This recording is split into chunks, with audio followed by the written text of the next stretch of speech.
माझं नाव सपना प्रधान, मी पिंपरीला राहते. माझी मुलगी 4 महिन्याची असताना तिला दिव्या पाटीलमध्ये आम्ही ॲडमिट केलं. तिचं इतकं पोट फुगलेलं होतं ना की तिच्या पूर्ण नसा दिसत होते.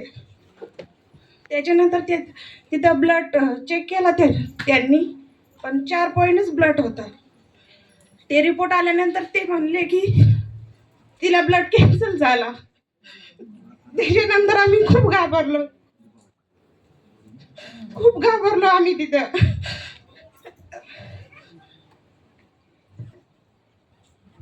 मी एकटेच होती आणि मला सांगितलं डॉक्टरांनी की तिला ब्लड कॅन्सल झाला.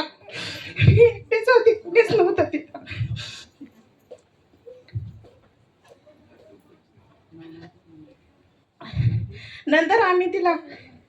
नंतर गोरख सर म्हणले की तिला अमृत ज्यूस चालू कर, पण मला काय शक्यच वाटत नव्हतं की ती 4 महिन्याची आहे, तिला कसं काय अमृत ज्यूस द्यायचं आम्ही.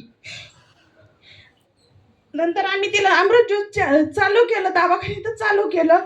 तिचं ब्लड 4च पॉईंट होतं. तिला 8 ते 10 दिवसात इतका छान रिझल्ट आला नाही की तिचा 11 पॉईंट ब्लड वाढलं.